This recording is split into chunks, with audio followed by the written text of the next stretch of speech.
হ্যাঁ, যে নোটের কথা বলছিলাম সেখানে নোটে দেখো যে লেখা আছে যে ভার্ব ছাড়া কোনো সেন্টেন্স বা বাক্য গঠিত হয় না।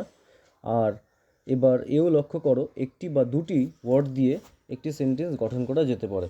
এগুলো অত ইম্পর্টেন্ট কিছু না, পরে এক সময় বলে দেওয়া হবে, একটুখানি বাদ থাক। তো নোটটা দেখো, আরও একটু নোট আছে যে আরও ভালো করে মনে রাখতে হবে সেন্টেন্সের প্রথম ওয়ার্ডের প্রথম লেটারটি ক্যাপিটাল লেটার বা বড় হাতের অক্ষর দিয়ে শুরু করতে হয়। যেমন বেবি ড্রিঙ্কস মিল্ক, এখানে ড্রাঙ্ক আছে, তোমরা ইউটা কেটে আই করে দেবে। সেন্টেন্সের মধ্যে যথাস্থানে প্রয়োজন মতো পাংচুয়েশন মার্ক, যেটা আগে বলছিলাম, সেই জ্যোতিচিহ্ন ব্যবহার করতে হবে।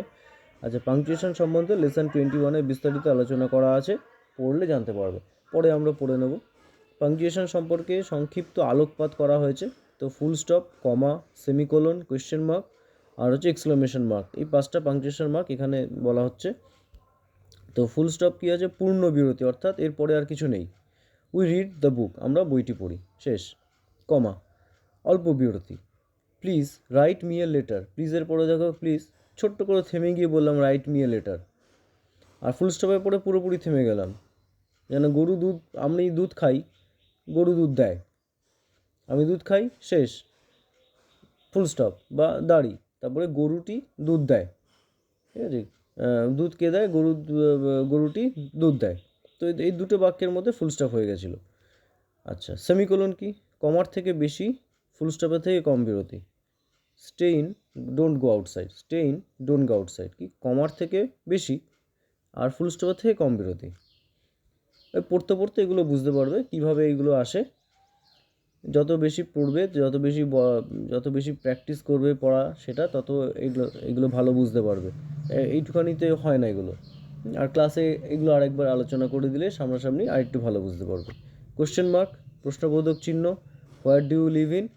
দেখো, ইনের পরে উল্টানো এসের মতন যে রয়েছে আর তার নিচে একটা ফুল স্টপ দেওয়ার আছে, বিন্দু ডট দেওয়া আছে, সেটা হচ্ছে তোমার কোশ্চেন মার্ক। আর এক্সক্লামেশন মার্ক, আলাস, বিশ্বাসসূচক চিহ্ন, আলাস ফাদার ইজ ডেড, আলাস, আরে বাবা মারা গেল। এই যে বিস্ময়, কী করে মারা গেল, হঠাৎ ভালোই ছিল, কী করে মারা গেল, এই ধরনের যে কথা। আলাস, যে সবার হঠাৎ করে ব্রিজটা ভেঙে পড়লো, আলাস দ্য ব্রিজ হ্যাজ কোলাপসড, তো ব্রিজটা ভেঙে পড়লো, এরকম বাক্য দিয়েও বোঝানো যেতে পারে যে হ্যাঁ, এক্সক্লামেশন মার্ক। আচ্ছা, এরপরে আসছি আমরা যে এক্সারসাইজ, যে নিচে কোনটি সেন্টেন্স এবং কোনটি সেন্টেন্স নয় লেখো। আচ্ছা, my name is Soma Dutta, এখানে 10টা এরকম করে আছে দেখো। তো my name is Soma Dutta, দেখো এখানে সম্পূর্ণটাই ঠিকঠাকভাবে সাজানো আছে। প্রথম অক্ষর মাই, প্রথম শব্দ মায়ের প্রথম অক্ষর এম। তো এম বা লেটারটা এম, এটা বড় হাতের আছে। আমার নাম হয়, অর্থাৎ ভার্বও আছে সোমা দত্ত, মানে আমার নাম হয় সোমা দত্ত। আবার একটা দেখো, 5 নম্বর বাক্য যদি দেখি, সমীরিজা, সমীরিজা কি? বয়, গার্ল, সমীরিজা টল, কিছুই নেই এখানে, তো এটা একটা বাক্য নয়। তো এইগুলোকে খাতায় লিখবে। ও আচ্ছা, 1 নম্বরটা মিস করে গেছি, এক সেন্টেন্স কাকে বলে এটা খাতায় লিখবে, মুখস্থ করে লিখবে অবশ্যই।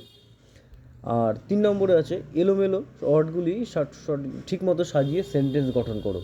আচ্ছা, তোমরা যখন খাতায় লিখবে দেখবে প্রত্যেকটা শব্দের শেষে একটা করে কমা দেওয়া আছে। খাতায় কিন্তু কমাগুলো লিখবে না, খাতায় বাক্যটা লিখে ফুল স্টপ দিয়ে দেবে, বা যেখানে যেটা লাগবে ফুল স্টপ লাগবে বা জিজ্ঞাসা চিহ্ন লাগবে না, কমা লাগবে, তোমার সেমিকোলন লাগবে, যেখানে যেটা লাগবে সেটা তোমরা দিয়ে নেবে। সব জায়গায় কিন্তু কমা দিয়ে দেবে না, এখানে আলাদা আলাদা শব্দ বলেছে তাই কমা দিয়ে দিয়েছে। যেমন প্রথমটা যদি বলি, Fatema is a good girl, Fatema is a good girl, Fatema হয় ভালো মেয়ে। তো গার্লের পরেই একমাত্র একটা ফুল স্টপ পড়বে, মাঝখানে আর কোথাও কোনো কমা, যুতিচিহ্ন, পাংচুয়েশন মার্ক কিচ্ছু বসবে না, জিজ্ঞাসা চিহ্ন কিচ্ছু বসবে না, কোয়েশ্চেন মার্ক, জিজ্ঞাসা চিহ্নতে কোয়েশ্চেন মার্ক কিচ্ছু বসবে না। তো এখানে কোনো জিজ্ঞাসা আসছে না, ঠিক আছে?